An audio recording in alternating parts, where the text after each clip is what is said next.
Hi friends, आज जो बातें मैं आप लोगों से शेयर करने जा रही हूँ वो कम्प्लीटली मेरा पर्सनल एक्सपीरियंस है, मेरी पर्सनल ओपिनियन है। अगर आप मेरी बातों से हर्ट होते हैं तो आई एम सो सॉरी। मैं भी एक डॉक्टर फैमिली से हूँ।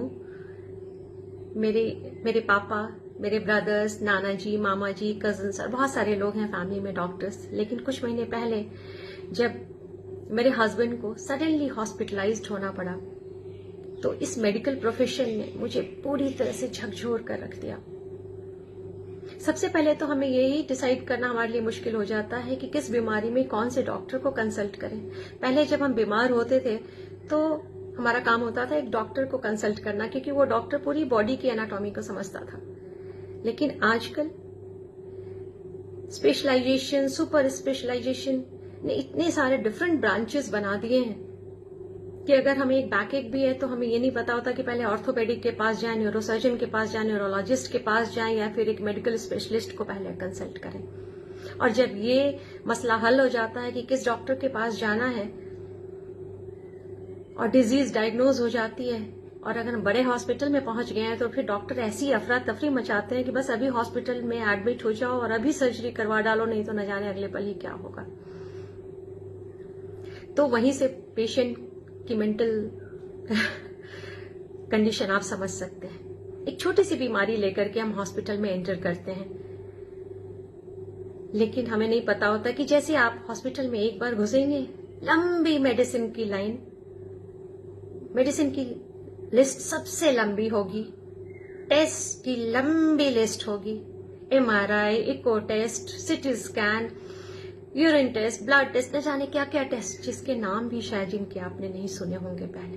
और पेशेंट को लगने लगता है न जाने में मुझे कौन सी बीमारी हो रखी है, वो सारे टेस्ट करवा लेते हैं। और सोने पे सुहागा, अगर आपके डॉक्टर का एटीट्यूड नेगेटिव है, अगर उसने आपको डरा दिया, तब तो फिर भगवान ही मालिक है। मुझे याद है कि जब मैं छोटी थी और मेरे पेट में दर्द होता था तो मेरे पापा कहते थे आटे का हलवा खा लीजिए, पेट दर्द ठीक हो जाएगा। मुझे पता नहीं कि उस आटे के हलवा का चमत्कार था या पापा की बातों का चमत्कार था। सच में मेरा पेट दर्द ठीक हो जाता था। तो आधी बीमारी जो है वो डॉक्टर अपनी बातों से खत्म कर देते हैं, अपनी पॉजिटिव एटीट्यूड से पेशेंट को ठीक कर देते हैं। मैंने तो, और दूसरी बात, जब आप कभी गए होंगे हॉस्पिटल में, बड़े हॉस्पिटल में, तो आपने देखा होगा कि जब आप मेडिकल स्टोर में जाते हैं, ऑब्वियसली आप उसी मेडिकल स्टोर में जाते हैं, उसी हॉस्पिटल के मेडिकल स्टोर में, तो आपकी मेडिसिन जो है, जो डॉक्टर ने प्रेस्क्राइब किया, अगर वो मेडिकल स्टोर में अवेलेबल नहीं है तो मेडिकल स्टोर वाले आपको कंसल्ट नहीं करेंगे, फटाफट से उस डॉक्टर का नंबर घुमाएंगे और बोलेंगे ये मेडिसिन अवेलेबल नहीं है तो आप दूसरी मेडिसिन प्रेस्क्राइब कर दीजिए। यहीं से इनका बिजनेस शुरू होता है। अगर एक पेशेंट की सर्जरी हुई है, ऑलरेडी सर्जन का ट्रीटमेंट चल रहा है, अब इस बीच में अगर उससे सर्दी खांसी भी हो जाए तो फटाफट से एक मेडिकल स्पेशलिस्ट भी उसके ट्रीटमेंट में जुड़ जाता है। भगवान न करे कोई कार्डियक प्रॉब्लम हो जाए तो एक कार्डियोलॉजिस्ट भी आ जाते हैं। और इस बीच में अगर कुछ भी, थोड़ा सा यूरिन की भी प्रॉब्लम हो जाए तो एक यूरोलॉजिस्ट भी जुड़ जाते हैं उसके ट्रीटमेंट में।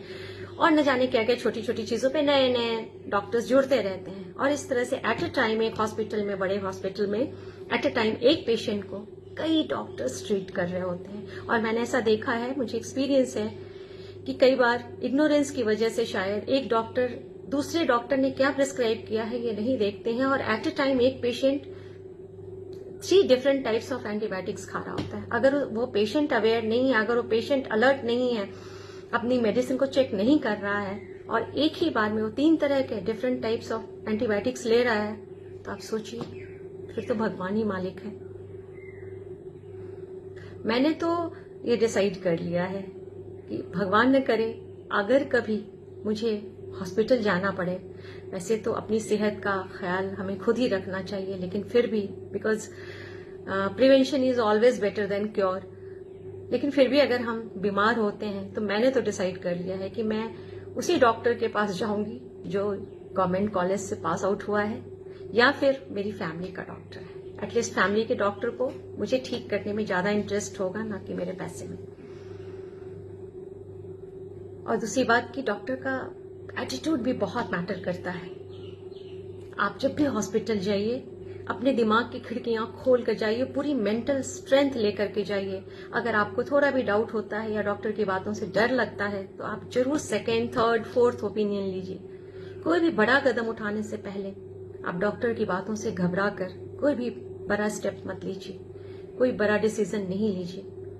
2-3 ओपिनियन जरूर ही लीजिए और जस्ट बी स्ट्रांग, क्योंकि पॉजिटिव एटीट्यूड, आधी बीमारी तो हम यहां से जीतते हैं और डॉक्टर तो हमारे लिए भगवान होते हैं, तो आधी बीमारी हमारी डॉक्टर की बातों से खत्म होती है। इसलिए डॉक्टर का पॉजिटिव एटीट्यूड होना भी बहुत जरूरी है। तो आप ऐसे ही सिलेक्ट करिए डॉक्टर को और अपनी स्ट्रेंथ को बना करके ही किसी डॉक्टर के पास जाइए और जस्ट बी अलर्ट।